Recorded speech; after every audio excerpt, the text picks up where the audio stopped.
Agora, gente, essa situação também dos Estados Unidos, o Donald Trump, que anunciou que o governo interino da Venezuela concordou em entregar entre 30 e 50 milhões de barris de petróleo de alta qualidade ao país. É uma informação que pode movimentar a economia do mundo inteiro e, por isso, a Denise Campos de Toledo vai agora conversar com a gente. O que muda, Denise? Boa tarde, bem-vinda. Essa transição de governo na economia global, o que muda esse movimento dos Estados Unidos em relação ao petróleo com a Venezuela?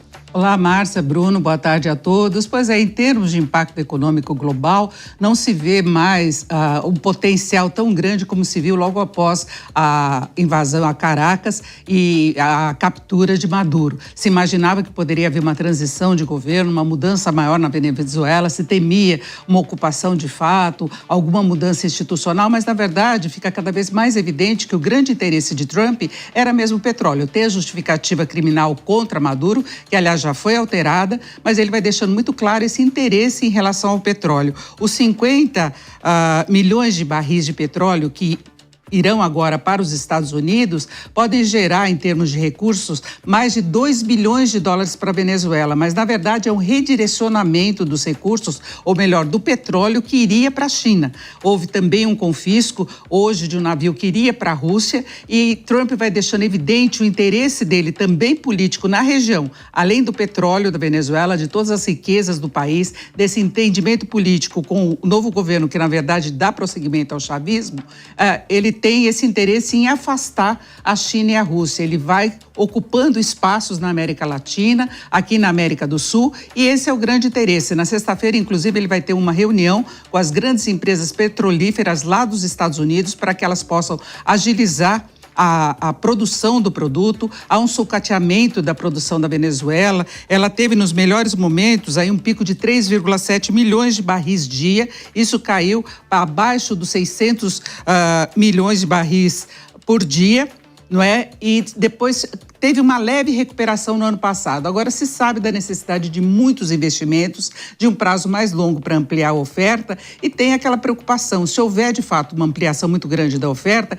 isso pode reforçar uma tendência de baixa da cotação do petróleo, que já se vê há algum tempo em função da queda da demanda e da oferta que se mantém relativamente estável e até com potencial de expansão. O Brasil também entra nessa disputa aí pelo mercado. O Brasil que tem grandes reservas, inclusive com o potencial de ampliar essas reservas, como nós vimos uma Foz do Amazonas, que ontem deu problemas já no início dos trabalhos lá de prospecção, mas de qualquer modo não há maior impacto em termos econômicos. Hoje nós temos novamente o petróleo em queda, os contratos futuros para março, o Brent, que interessa mais para o Brasil, que é uma referência, ele registra agora a queda de 0,86%, a cotação de venda está em $59,84 e ontem já houve o fechamento em queda também. Só de imediata que houve essa reação, porque se imaginava que pudesse haver uma grande ampliação da oferta, mas se percebe que há muitas dificuldades. Para a Venezuela, Trump diz que vai gerenciar esses recursos para que chegue ao povo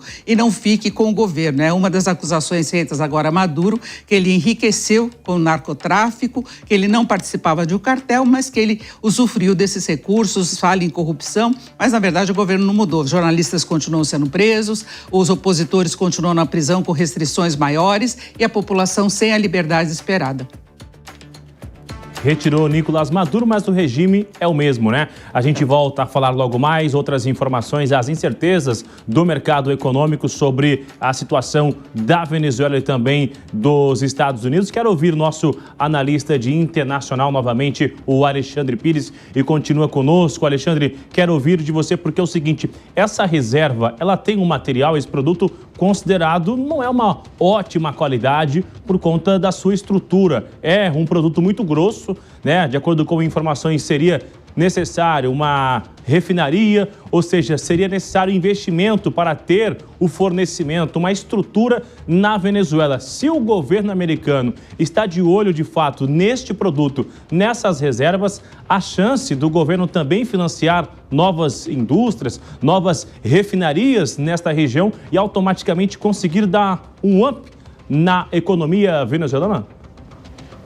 Bruno, sim, é um petróleo pesado, mas é um petróleo também muito parecido com parte do petróleo extraído no próprio Estados Unidos. Então, os Estados Unidos têm uma capacidade de refino na Califórnia, no Texas, para esse tipo de petróleo.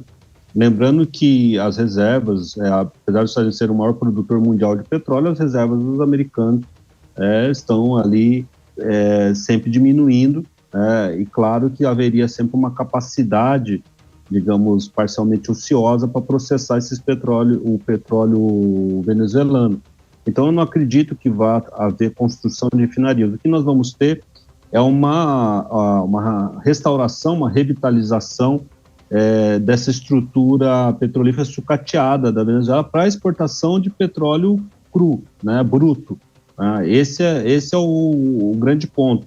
Ou seja, você tem que ter uma estrutura de extração mantida ali em constante funcionamento e também a ampliação dessa estrutura, porque as reservas são gigantescas e aí, conforme eu amplio a extração, tem que ter uma capacidade maior de escoamento, os portos de embarque ali desse petróleo têm que ser ampliados. Então, eu acredito que essa estrutura econômica para a extração e exportação do petróleo bruto que vai ser restaurada e ampliada. Agora, refinarias, eu acredito que é um projeto muito distante, tem um viés, inclusive, mais interno, nacionalista, de independência. Professor, essa riqueza vai ficar, em parte, para a Venezuela, para a melhoria da qualidade de vida dessa população? Empregos vão ser gerados? Existe uma perspectiva em relação a isso? E também os opositores ali de Donald Trump, como China e Rússia, vão continuar comprando ou serão impedidos de comprar esse petróleo? Com relação a como que esse recurso vai ser usado, nós temos que ver como que a estrutura vai ser montada. Nós temos que lembrar que a Venezuela, antes do Chávez, ela tinha empresas americanas fazendo essa extração. Depois você tem a estatização, existe uma estrutura funcionando, o Chávez consegue criar programas sociais fortíssimos, ampliar os gastos do Estado, né, subsidiar combustíveis, só que isso tudo foi se deteriorando com o tempo. De 3 milhões de barris, chegou ali uma mínima próxima de 300 mil barris, 1/10, e claro que aí, né, o colchão ficou muito curto. Agora nós teríamos uma retomada dessa indústria. E aí nós temos que ver o modelo, né, Márcia?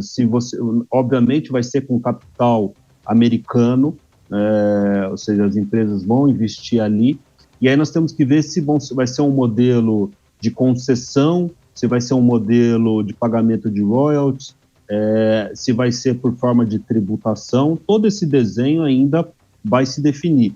Uma coisa é fato, né? A riqueza é dos venezuelanos e seria muito difícil o governo Trump sustentar digamos, um saque, né, a essas reservas sem nenhum tipo de digamos, pagamento para os venezuelanos. Nós temos que ver o que vai ser montado, qual vai ser o regime político, qual vai ser o tamanho das forças armadas que vão existir ali, o tamanho do Estado, tudo isso está para ser definido. E, obviamente, que essa exportação, há muito tempo, tem como principal destino os Estados Unidos, inclusive pelo fato dos Estados Unidos terem refinarias de petróleo pesado.